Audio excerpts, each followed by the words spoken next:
Assalamualaikum warahmatullahi wabarakatuh. Sebelumnya, di sini kelompok kami akan mempresentasikan materi terkait I/O system. Berikut ini merupakan daftar dari anggota kelompok kami. I/O system. I/O merupakan suatu perangkat yang berhubungan dengan sistem komputer dengan cara mengirim sebuah sinyal melalui kabel atau udara. I/O sendiri cukup penting karena I/O device menjadikan komputer menjadi sangat bermanfaat bagi manusia.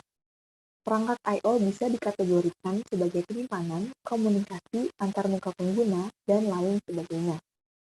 Perangkat tersebut berkomunikasi dengan komputer melalui sinyal yang dikirim melalui kabel atau melalui udara. Beberapa konsep yang umum adalah perangkat terhubung dengan komputer melalui sebuah port. Misalnya port serial ataupun port paralel. Kemudian ada bus. Bus itu satu set kabel yang umum yang menghubungkan beberapa perangkat. Dan yang terakhir ada sebuah controller atau host adapter.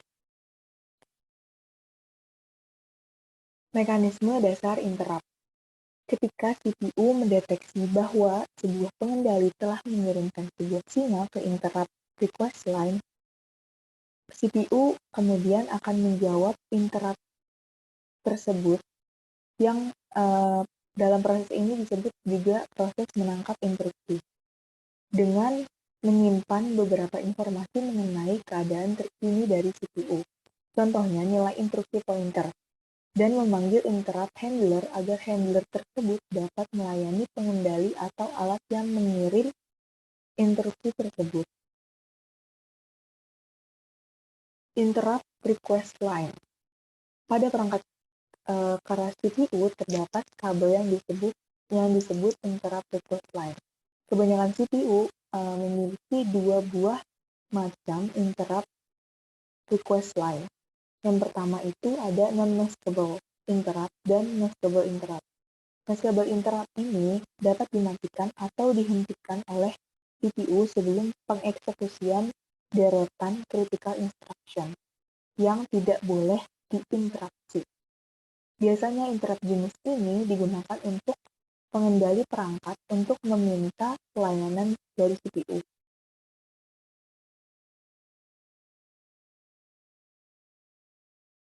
Kemudian, apa yang menyebabkan interrupt? Nah, penyebab dari interrupt ini bisa dari banyak hal, antara lain ada exception, page fault, interupsi yang dikirimkan oleh pengendali perangkat, dan system call. Exception ini adalah suatu kondisi di mana terjadi sesuatu atau dari sebuah operasi didapat hasil tertentu yang dianggap khusus sehingga harus mendapat perhatian yang lebih. Kemudian ada polling. Polling atau busy waiting adalah ketika host mengalami looping atau membaca status register secara terus-menerus sampai status busy di-clear. Pada dasarnya, polling dapat dikatakan kondisi yang efisien. Namun, polling bisa menjadi tidak efisien ketika setelah berulang-ulang memasukkan looping.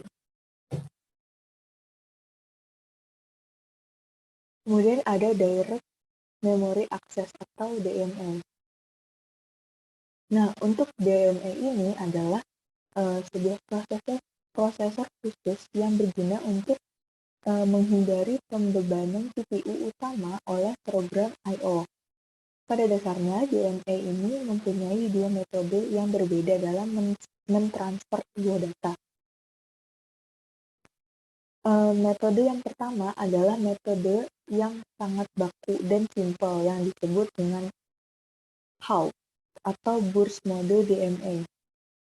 Metode yang kedua ini mengikut-sertakan DMA controller untuk memegang kontrol dari sistem bus untuk jangka waktu yang lebih pendek. Pada periode di mana mikroprosesor sibuk dengan operasi internal dan tidak membutuhkan akses ke sistem bus. Metode DMA ini disebut sebagai cycle stealing mode. DMA sendiri digunakan untuk menghindari di programnya I/O untuk pergerakan data yang cukup besar. Nah, terdapat tiga langkah dalam transfer DMA, yaitu yang pertama, prosesor menyiapkan DMA transfer dengan menyediakan data dari device. Operasi yang akan ditampilkan alamat memori yang menjadi sumber dan tujuan dari data dan banyaknya byte yang ditransfer. Yang kedua ada DMA. Controller memulai operasi seperti menyiapkan bus, menyediakan sebuah alamat, menulis dan membaca data sampai seluruh blok sudah ditransfer. Yang ketiga, DMA controller akan menginterupsi prosesor, di mana selanjutnya akan ditentukan tindakan yang akan dilakukan selanjutnya. Sebelumnya, perkenalkan nama saya Faila Sofina Nabila. Di sini saya akan menjelaskan mengenai interface aplikasi I/O. Aplikasi I/O interface mewakili teknik penataan dan interface untuk sistem operasi yang memungkinkan perangkat I/O diperlakukan dengan cara standar dan juga seragam. Perbedaannya dikemas dalam modul kernel yang disebut driver perangkat. Tujuan dari lapisan device driver adalah untuk menyembunyikan perbedaan antara pengontrol perangkat dari subsistem I/O kernel. Kemudian ada pun karakteristik I/O interface, yakni yang pertama karakter stream or block, yang kedua sequential or random access, yang ketiga synchronous or asynchronous, yang ketiga serial or dedicated, yang kelima speed of operation, yang terakhir itu read write, read only, dan juga write only. Selanjutnya ada block and character device. Block device menangkap semua aspek yang diperlukan untuk mengakses disk drive. Perintahnya meliputi read, write, and seek. Kemudian block device interface pada sistem operasi serta aplikasi khusus seperti manajemen bisnis data memungkinkan lebih suka mengakses perangkat blok sebagai larik blok linear sederhana. Mode akses ini disebut dengan raw I/O. Kemudian, block device memungkinkan dilakukannya memory map file access. Kemudian, karakter device yang termasuk ke dalamnya adalah keyboard. Perintahnya meliputi get and put. Libraries layer pada karakter device terletak pada bagian atas baris editing. Kemudian ada network device. Salah satu interface yang tersedia di banyak sistem operasi adalah interface soket jaringan. Network device bervariasi dari blok dan karakter yang digunakan untuk interface. Pada Unix dan Windows memasukkan soket interface, memisahkan network protokol dari network operation, dan memasukkan fungsi select. Kemudian fungsi-fungsi yang mendukung implementasi soket ini merangkum perilaku penting jaringan, sangat memudahkan pembuatan aplikasi terdistribusi yang menggunakan perangkat keras jaringan dan tumpukan protokol yang mendasarinya. Pendekatannya cukup bervariasi seperti pipes, pivot, stream, dan lain-lain. Baik, untuk selanjutnya adalah program timer. Dalam program timer ini ada 3, yaitu pertama menyediakan current time, elapsed time, dan timer. Yang kedua, jika programmable interval time digunakan untuk timing dan interrupt dilakukan secara periodik. Dan yang ketiga, IOCTL pada unit menutupi aspek yang tidak wajar dari I/O seperti hanya clock dan timer. Sebagian besar komputer memiliki jam perangkat keras dan pengatur waktu yang menyediakan 3 fungsi dasar. Karena sistem yang mengimplementasikan fungsi-fungsi ini tidak distandarisasi di seluruh sistem operasi. Di Unix, panggilan sistem ini adalah IOCTL.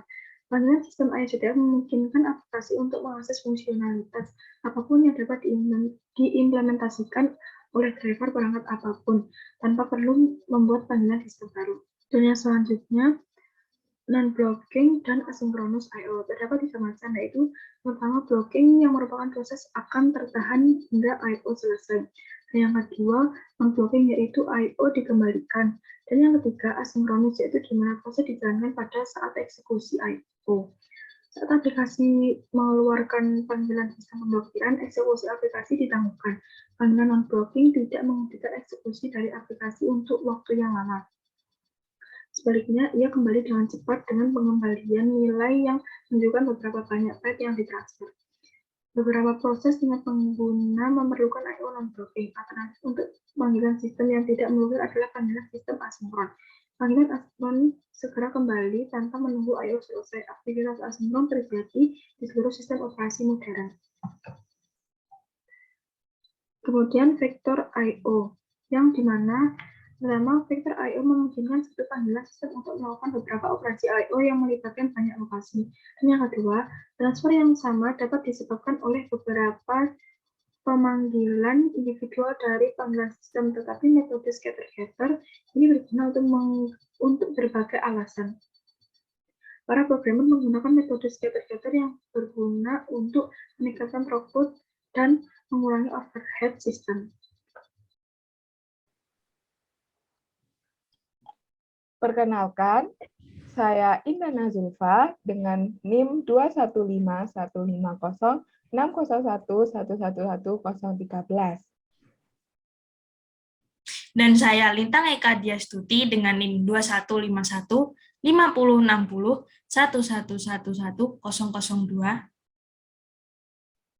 Di sini kami akan menjelaskan singkat mengenai subsistem kernel I/O Sampai pada permintaan I/O untuk operasi hardware. Dalam beberapa menit ke depan akan kami jelaskan. Silakan disimak penjelasan dari kami.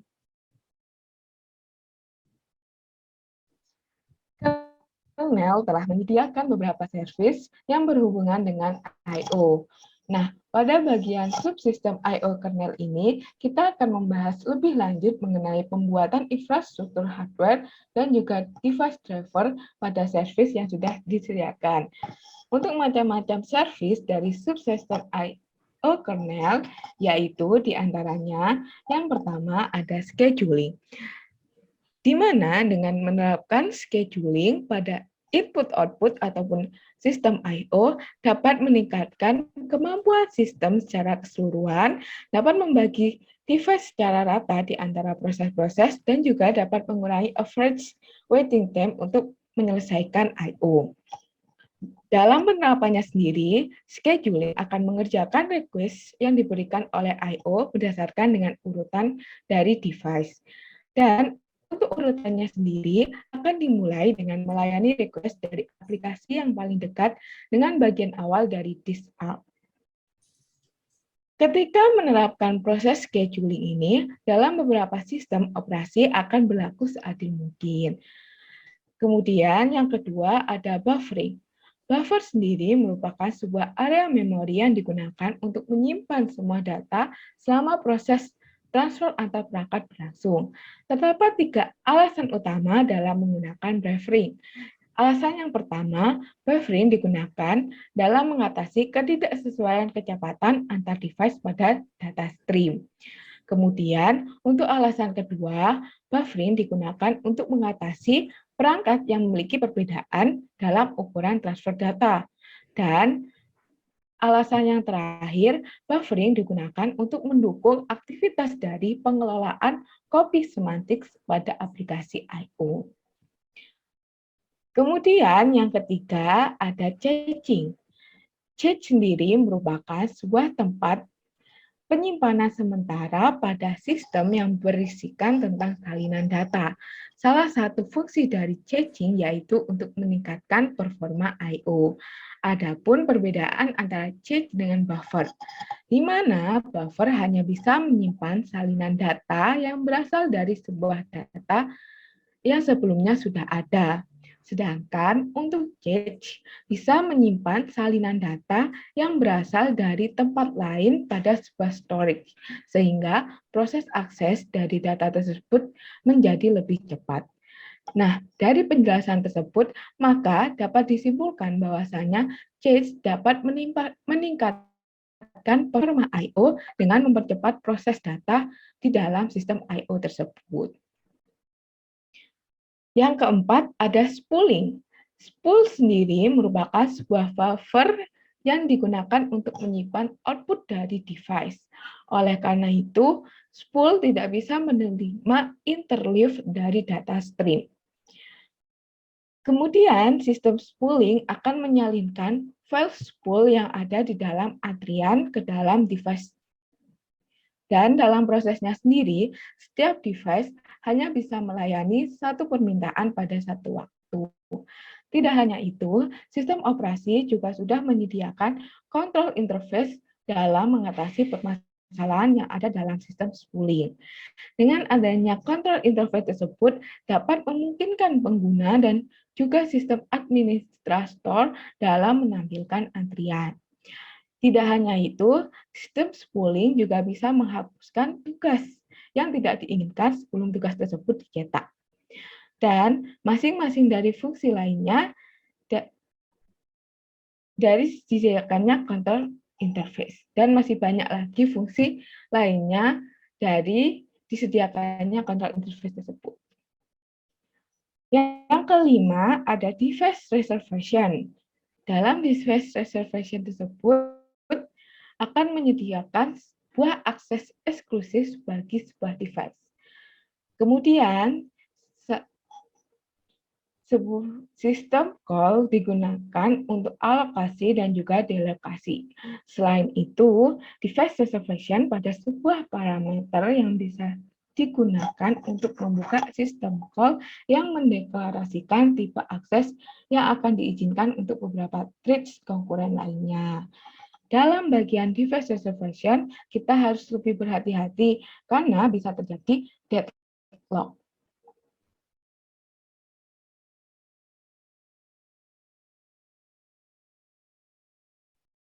Lalu yang selanjutnya ada error handling atau penanganan saat terjadi error. Yang pertama yaitu, sistem operasi dapat mengembalikan kesalahan yang terjadi pada pembacaan disk, device unavailable, dan juga kegagalan penulisan yang disebabkan oleh transient. Lalu yang kedua yaitu pengembalian error number atau kode terjadi ketika permintaan terhadap I/O gagal. Lalu yang ketiga yaitu sistem operasi akan sulit dalam memperbaiki kesalahan permanen jika kesalahan tersebut terjadinya pada komponen yang penting. Lalu yang terakhir yaitu log dari sistem error akan menyimpan semua laporan permasalahan dari sistem operasi. Jadi ketika ada error kita bisa mengetahui apa yang terjadi itu melalui lognya. Kurang lebih seperti itu. Kemudian untuk kernel data structure, di mana kernel akan menyimpan informasi mengenai penggunaan komponen I/O yang termasuk juga dengan bagian table open file, koneksi networking, serta informasi dari device character. Oleh karena itu, kernel membutuhkan sebuah struktur data yang bisa menjalankan fungsi dari masing-masing bagian tersebut. Sehingga pada struktur data yang kompleks dapat digunakan untuk memeriksa tracks buffer, alokasi memori, serta menentukan batasan dari sektor ataupun blok. Dan untuk metode object oriented serta message batching bisa digunakan untuk mengimplementasikan I/O.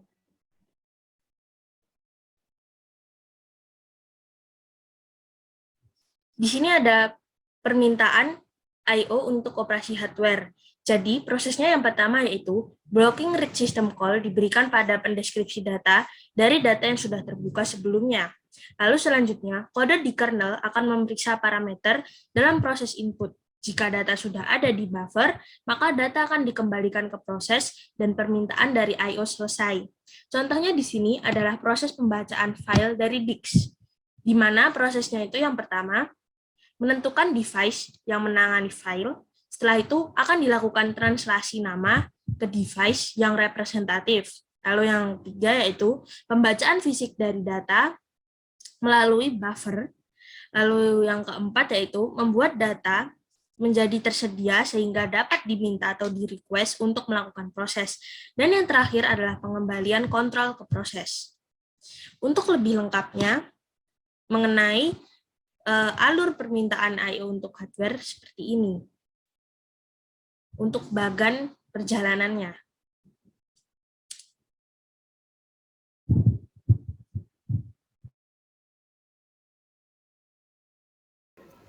Oke, selanjutnya yaitu mengenai IO Streams.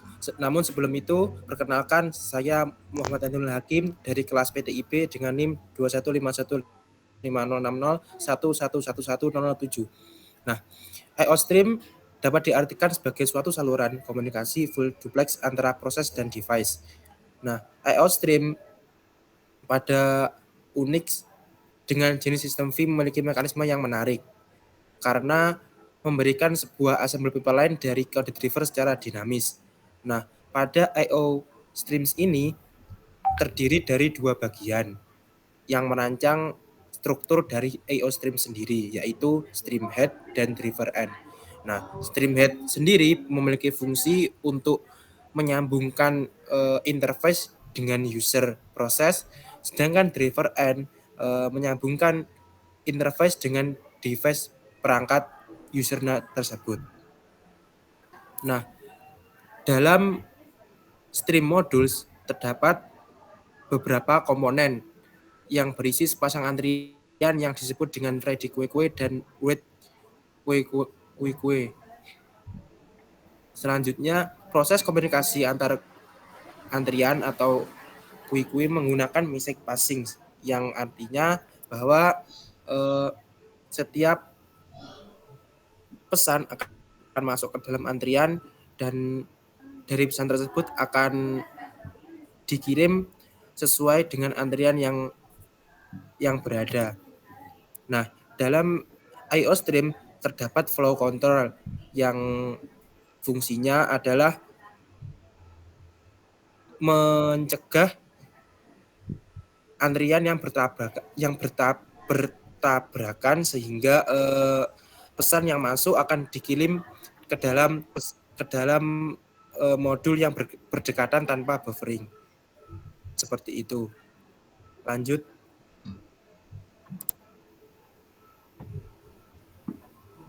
Baiklah, selanjutnya adalah bagian performance I/O. Namun sebelumnya di sini perkenalkan saya Dinda Mardianto Putra dari kelas PTIB dengan NIM 21515060111105. Dia akan menjelaskan mengenai faktor utama dalam performance I/O system. Ada beberapa faktor utama yang mendukung performa I/O system. Di antaranya yang pertama yaitu permintaan CPU untuk mengeksekusi device driver dan kernel I/O code. Untuk yang kedua yaitu context switch untuk memberikan interrupt. Yang ketiga yaitu penyalinan data atau copy, dan yang keempat yaitu kepadatan pada jaringan atau network yang digunakan. Baik, selanjutnya.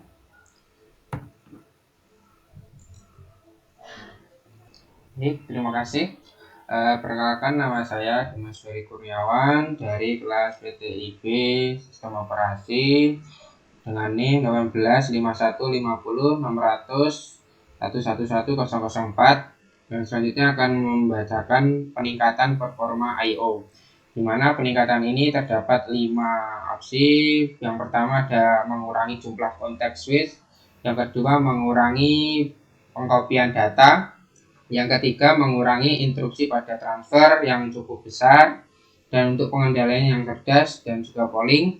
Yang keempat adalah menggunakan DMA. Yang kelima untuk menyeimbangkan CPU, memori, bus, dan untuk kerja I/O untuk menghasilkan throughput yang tinggi.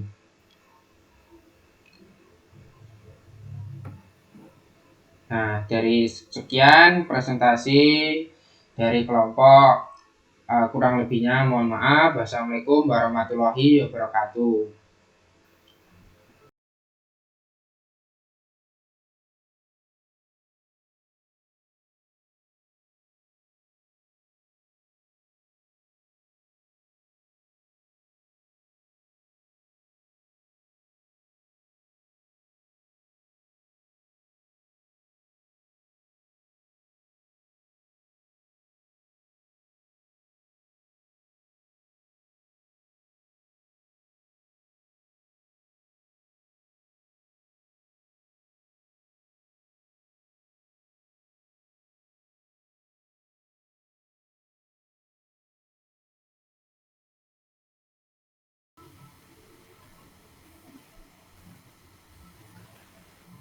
Udah masuk semua itu. udah masuk semua ya.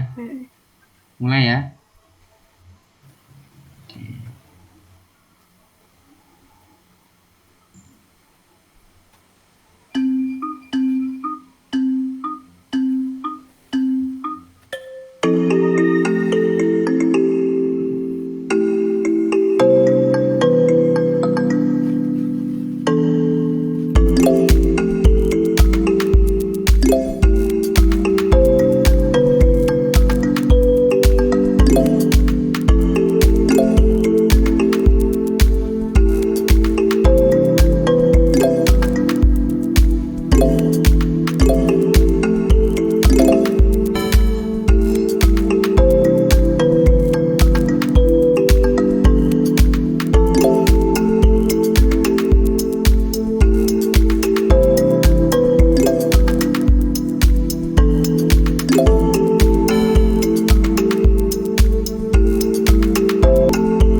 Udah selesai ya ini ya.